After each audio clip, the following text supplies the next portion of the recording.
ಕನ್ನಡದ ಹೆಸರಾಂತ ನಟ box office Sultan challenging star Darshan ಅವರು ಇವತ್ತು ಬೆಳಿಗ್ಗೆ ಅರೆಸ್ಟ್ ಆಗಿದ್ದಾರೆ ಅಂತ ಹೇಳಿ ಎಲ್ಲ ನ್ಯೂಸಲ್ಲೂ ಬಂತು. ಇದ್ದಕ್ಕಿದ್ದ ಹಾಗೆ ಈ ನ್ಯೂಸನ್ನು ಕೇಳಿ ಅವರ ಅಭಿಮಾನಿಗಳಿಗೆ ಶಾಕ್ ಆಯಿತು. ಏನಕ್ಕೆ ದರ್ಶನ್ ಅರೆಸ್ಟ್ ಆದರು, ಯಾವ ಕೇಸಲ್ಲಿ ಅರೆಸ್ಟ್ ಆದರು, ಇದಕ್ಕೆ ಮೂಲ ಕಾರಣ ಯಾರು ಅಂತ ಹೇಳಿ ಈ ವಿಡಿಯೋದಲ್ಲಿ ತಿಳ್ಕೊಳ್ಳೋಣ. ದರ್ಶನ್ ಅವರು ನಿನ್ನೆ ರಾತ್ರಿ ಮೈಸೂರಿನ ಅವರ ಫಾರ್ಮ್ ಹೌಸ್ನಲ್ಲಿ ಇದ್ದರು. ಬೆಂಗಳೂರಿನ ಪೊಲೀಸರು ಅಲ್ಲಿಗೆ ಹೋಗಿ ಕಾಮಾಕ್ಷಿ ಪಾಳ್ಯದ ಪೊಲೀಸ್ ಸ್ಟೇಷನಿಂದ ಪೊಲೀಸರು ಹೋಗಿ ಮೈಸೂರಿನಲ್ಲಿ ದರ್ಶನ್ ಅವ್ರನ್ನ ಅರೆಸ್ಟನ್ನು ಮಾಡಿದರು. ಅರೆಸ್ಟ್ ಮಾಡೋದಕ್ಕೂ ಮೊದಲು ದರ್ಶನ್ ಅವ್ರನ್ನ ವಿಚಾರಣೆಯನ್ನು ಮಾಡಿದ್ದಾರೆ. ಅಲ್ಲಿ ಏನೋ ಒಂದು ಕ್ಲೂ ಸಿಕ್ಕ ಕಾರಣ ದರ್ಶನ್ ಅವ್ರನ್ನ ಅರೆಸ್ಟ್ ಮಾಡಿಕೊಂಡು ಈಗ ಕಾಮಾಕ್ಷಿ ಪಾಳ್ಯ ಪೊಲೀಸ್ ಸ್ಟೇಷನ್ಗೆ ಮೈಸೂರಿನಿಂದ ಕರ್ಕೊಂಡು ಬರ್ತಾ ಇದ್ದಾರೆ.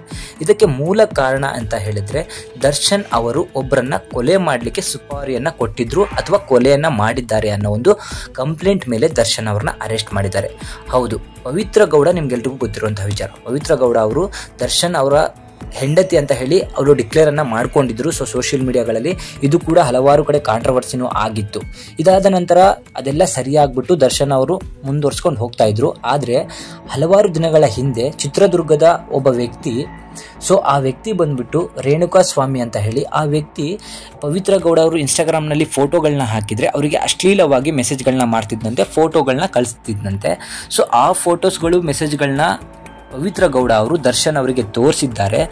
ಇದರಿಂದ ಕೋಪಗೊಂಡಂತಹ ದರ್ಶನ್ ಅವರು RR ನಗರ ಹಾಗೂ ಗಿರಿನಗರದ ಹುಡುಗರನ್ನ ಕರೆಸಿ ಈ ಥರ ಒಬ್ಬ ಹುಡುಗ ಪವಿತ್ರ ಗೌಡಗೆ ಪ್ರಾಬ್ಲಮ್ ಮಾಡ್ತಿದ್ದಾನೆ, ಅವನ ಹೋಗಿ ಎಳ್ಕೊಂಬರ್ರಿ ಅಂತ ಹೇಳಿದ್ರಂತೆ. ಅವ್ರನ್ನ ಹುಡ್ಕೊಂಡು ಹೋದಂತಹ ಇವರ ಸ್ನೇಹಿತರು ಅವನ್ನ ಕರ್ಕೊಂಡು ಬಂದಿದ್ದಾರೆ. RR ನಗರದ ಒಂದು ಶೆಡ್ನಲ್ಲಿ ಹಾಕ್ಕೊಂಡು ಅವನಿಗೆ ಹೊಡೆದಿದ್ದಾರಂತೆ. ದರ್ಶನ್ ಅವರು ಕೂಡ ಹೊಡೆದಿದ್ದಾರೆ ಅಂತ ಹೇಳಿ ನ್ಯೂಸ್ ಕೂಡ ಬರ್ತಾ ಇದೆ. ಅವನು ರಕ್ತಸ್ರಾವದಿಂದ ಸತ್ತೋಗ್ಬಿಟ್ಟಿದ್ದಾನೆ. ಸತ್ತೋದ ನಂತರ ಇವ್ರು ಏನು ಮಾಡಿದ್ದಾರೆ ಅಂದರೆ RR ನಗರದಿಂದ ಅವನ್ನ ಕರ್ಕೊಂಡ್ಬಂದು ಕಾಮಾಕ್ಷಿ ಪಾಳ್ಯದ ಒಂದು ಮೋರಿಯಲ್ಲಿ ಬಿಸಾಕಿದ್ದಾರೆ. ಅದು CC ಕ್ಯಾಮ್ರಾದಲ್ಲಿ ರೆಕಾರ್ಡ್ ಆಗಿದೆ. ಪೊಲೀಸರು ಇದನ್ನ ತನಿಖೆ ನಡೆಸಿದಾಗ ಗೊತ್ತಾಯಿತು, ಈ ಕೊಲೆ ಇಲ್ಲಿ ಮಾಡಿರೋದಲ್ಲ, ಬೇರೆ ಕಡೆ ಮಾಡಿ ಇಲ್ಲಿ ತಂದು ಎಸ್ತಿದ್ದಾರೆ ಅಂತ ಹೇಳಿ. CC ಕ್ಯಾಮ್ರಾದ ಮೂಲಕ ಇದನ್ನೆಲ್ಲ ಅವರು ತನಿಖೆಯನ್ನ ಶುರು ಮಾಡಿದ ಮೇಲೆ ಅವನು ಚಿತ್ರದುರ್ಗದ ರೇಣುಕಾ ಸ್ವಾಮಿ ಅಂತ ಹೇಳಿ ಗೊತ್ತಾಯಿತು. ನಂತರ ಕೊಲೆ ಮಾಡಿದಂತಹ ವ್ಯಕ್ತಿಗಳನ್ನ ಹುಡುಕ್ತಾ ಇರಬೇಕಾದ್ರೇನೆ ಗಿರಿನಗರದ ಕೆಲವು ಹುಡುಗರು ಹೋಗಿ ತಾನಾಗಿಯೇ ಅರೆಸ್ಟ್ ಆಗ್ಬಿಡ್ತಾರೆ. ಇಲ್ಲಿ ಅವರು ತಾನಾಗಿಯೇ ಅರೆಸ್ಟ್ ಆಗ್ಲಿಕ್ಕೆ ಕಾರಣ, ಎಲ್ಲಾದರೂ ಇದನ್ನ ತನಿಖೆ ಚುರುಕಾಗಿ ನಡೆಸ್ಕೊಂಡು ಹೋದ್ರೆ ಇದರ ಹಿಂದೆ ಇರುವಂತಹ ಕೈ ಯಾರದು ಅಂತ ಹೇಳಿ ಗೊತ್ತಾಗ್ಬಿಡುತ್ತೆ ಅಂತ ಹೇಳಿ ಇವರೇ ಮಾಡಿಸಿದ್ದಾರೆ ಅಂತ ಹೇಳಿ ಹೇಳಲಾಗ್ತಾ ಇದೆ. ನೀವು ಹೋಗಿ ಅರೆಸ್ಟ್ ಆಗಿಬಿಟ್ರೆ, ಸರೆಂಡರ್ ಆಗಿಬಿಟ್ರೆ ಇದು ಇಲ್ಲಿಗೆ ನಿಂತು ಹೋಗುತ್ತೆ ಅಂತ ಹೇಳಿ ನಡೆಸ್ತಾರೆ. ಆದರೆ ಪೊಲೀಸರು ಕೇಳುವಂಥ ಕ್ವಶನ್ಗಳಿಗೆ ಅವರಿಗೆ ಆನ್ಸರ್ನ ಮಾಡೋಕ್ಕಾಗಿಲ್ಲ. ಪೊಲೀಸರು ಅವ್ರದೇ ರೀತಿಯಲ್ಲಿ ಬಾಯನ್ನು ಬಿಡಿಸಿದ್ದಾರೆ. ಅಲ್ಲಿ ದರ್ಶನ್ ಅವರ ಹೆಸರು ಕೇಳಿ ಬಂದಿದೆ. ಟೋಟಲ್ ಆಗಿ 10 ಜನನ ಅರೆಸ್ಟ್ ಮಾಡಿದ್ರು. ಅವರು ಹಲವಾರು ರೀತಿಯ ರೀಸನ್ಗಳನ್ನ ಕೊಟ್ಟರು. ದುಡ್ಡಿನ ಸಮಸ್ಯೆ ಇತ್ತು ನಮ್ಮ ಮಧ್ಯೆ ಅಂತ ಹೇಳಿದ್ರು. ಆದ್ರೂ ಕೂಡ ಅವರು ಹೇಳ್ತಿರೋದ್ರಲ್ಲಿ ಪೊಲೀಸರಿಗೆ ಸ್ವಲ್ಪ ಅನುಮಾನ ಬಂದು ಕೇಳಿದಾಗ ಚಿತ್ರದುರ್ಗ ಇರೋದಲ್ಲಿ, ಬೆಂಗಳೂರಿನ ಗಿರಿನಗರ ಇರೋದಲ್ಲಿ ಇವರಿಬ್ಬರು ಮಧ್ಯೆ ಹೇಗೆ ಒಂದು ಹಣಕಾಸಿನ ಪ್ರಾಬ್ಲಮ್ ಆಗ್ತದೆ ಅಂತ ಹೇಳಿ ಕ್ರಾಸ್ ಕ್ವಶನ್ಗಳನ್ನ ಮಾಡಿದಾಗ ಅವರು ಎಲ್ಲವನ್ನು ಕೂಡ ಬಾಯಿ ಬಿಟ್ಟಿದ್ದಾರೆ. ದರ್ಶನ್ ಅವರ ಹೆಸರನ್ನು ಕೂಡ ಹೇಳಿದ್ದಾರೆ. ದರ್ಶನ್ ಅವರು ಹೊಡೆದಿದ್ದಾರೆ ಅಂತಾನೂ ಕೂಡ ಹೇಳಿದ್ದಾರಂತೆ. ದರ್ಶನ್ ಅವರು ಈಗ ದೊಡ್ಡ ಕೇಸ್ನಲ್ಲಿ ಸಿಕ್ಕಾಕೊಂಡಿದ್ದಾರೆ. ಪವಿತ್ರ ಗೌಡ ಅನ್ನೋ ಒಂದು ಹೆಣ್ಣು ಮಗಳಿಗೋಸ್ಕರ ಒಬ್ಬರನ್ನ ಕೊಲೆ ಮಾಡೋ ಮಟ್ಟಿಗೆ ಹಿಡಿತಿದ್ದಾರೆ ಅಂತ ಹೇಳಿದ್ರೆ ಇವರ ಮನಸ್ಸು ಎಷ್ಟು ಕ್ರೂರವಾಗಿರಬೇಕು, ಇವರ ಅಭಿಮಾನಿಗಳಿಗೆ ಇವರು ಏನು ಸಂದೇಶನ ಕೊಡ್ತಿದ್ದಾರೆ ಅಂತ ಹೇಳಿ ಹೇಳಕ್ಕಾಗ್ತಾ ಇಲ್ಲ. ಇಂತಹ ನಟರನ್ನ ನಾವು ಯಾವ ರೀತಿಯಲ್ಲಿ ತಗೊಳ್ಬೇಕು ಅಂತಾನೂ ನಮಗೆ ಗೊತ್ತಾಗೋದಿಲ್ಲ. ಹಲವಾರು ಒಳ್ಳೊಳ್ಳೆ ಚಿತ್ರಗಳನ್ನ ಕೊಟ್ಟರು, ಆದರೆ ಕಾಂಟ್ರವರ್ಸಿ ಮೂಲಕನೇ ತಮ್ಮ ಬೆಳವಣಿಗೆಯನ್ನ ಬೆಳ್ಕೊಂಡು ಹೋಗ್ತಾ ಇರುವಂತಹ ಈ ತರ ನಟ ಒಂದು ಕೊಲೆ ಮಾಡೋ ಮಟ್ಟಿಗೆ ಇಳಿದಿದ್ದಾರೆ ಅಂತ ಹೇಳಿದ್ರೆ ಒಂದು ಬೇಸರದ ಸಂಗತಿ ಅಂತಾನೆ ಹೇಳ್ಬೋದು.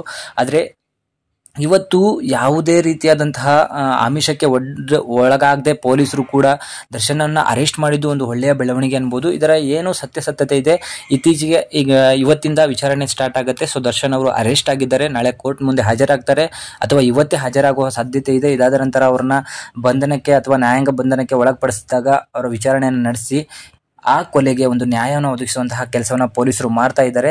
ಯಾರೇ ಏನೇ ಮಾಡಿರಲಿ, ಒಂದು ಅಕ್ರಮ ಸಂಬಂಧ ಆಗಿರ್ಬೋದು ಅಥವಾ ಹೆಂಡತಿ ಇರಬೇಕಾದ್ರೆ ಬೇರೆಯವ್ರನ್ನ ನೋಡ್ಕೊಳ್ಳೋದಾಗಿರ್ಬೋದು, ಅವ್ರನ್ನ ಬೈದ್ರು ಅಂತ ಹೇಳಿ ದರ್ಶನ್ ಅವರು ಒಂದು ಕಾನೂನು ರೀತಿಯಲ್ಲಿ ಇದನ್ನ ನಾವು ನಡ್ಸ್ಕೊಂಡು ಹೋಗ್ಬೋದಾಗಿತ್ತು. ಆದರೆ ಕೊಲೆ ಮಾಡುವಂತಹ ಮಟ್ಟಕ್ಕೆ ಇಳಿದಿದ್ದಾರೆ ಅಂತ ಹೇಳಿದ್ರೆ ಹೇಳಲಿಕ್ಕೆ ಭಯ ಆಯ್ತದೆ. ಆದರೆ ಕನ್ನಡ ಇಂಡಸ್ಟ್ರಿಯಲ್ಲಿ ಈಗ ಕಂಟಿನ್ಯೂ ಒಂದು ವಾರಗಳಿಂದ ಕೆಟ್ಟ ಘಟನೆಗಳು ನಡೀತಾ ಇದೆ, ಒಳ್ಳೇದು ಯಾವುದು ಕೂಡ ನಡೀತಾ ಇಲ್ಲ. ಇಂಡಸ್ಟ್ರಿ ಕೂಡ ಮುಚ್ಚುವಂತಹ ಸಂಭವ ಬರ್ತಿದೆ ಅಂತ ಹೇಳಿ ನ್ಯೂಸ್ ಬಂದಾಗಿನಿಂದ ಹಲವಾರು ಡಿವೋರ್ಸ್ ಕೇಸ್ಗಳು ನೋಡ್ಬೋದು. ಈ ತರ ಕೊಲೆ ಕೇಸ್ನಲ್ಲಿ ನಟರೆಲ್ಲ ಅರೆಸ್ಟ್ ಆಗಿ ಹೋಗ್ತಾ ಇರೋದು ನೋಡಿದ್ರೆ ಇಂಡಸ್ಟ್ರಿಗೆ ಏನೋ ಕೇಡ್ಗಾಲ ಬಂದಿರುವಂತಹ ಸಾಧ್ಯತೆಗಳು ಇರ್ತದೆ. ಇಂಡಸ್ಟ್ರಿನ ಬೆಳೆಸ್ಕೊಂಡು ಹೋದಂತಹ ಹಿರಿತಲೆಗಳು ಹೋಗ್ತಾ ಇದ್ದಂತೆ ಇಂಡಸ್ಟ್ರಿಯ ಬೆಲೆ ಕೂಡ ಕಡಿಮೆ ಆಗ್ತಾ ಹೋಗ್ತಾ ಇದೆ. ದರ್ಶನ್ ಅವರು ಈ ಕೇಸ್ನಲ್ಲಿ ಹೊರಗೆ ಬರಲಿ ಅಂತ ಹೇಳಿ ತಪ್ಪು ಮಾಡಿಲ್ಲದೆ ಇದ್ರೆ ಹೊರಗೆ ಬರಲಿ ಅಂತ ಹೇಳಿ ಈ ವಿಡಿಯೋದಲ್ಲಿ ನಾವು ಕೇಳ್ಕೊಳ್ಳೋಣ.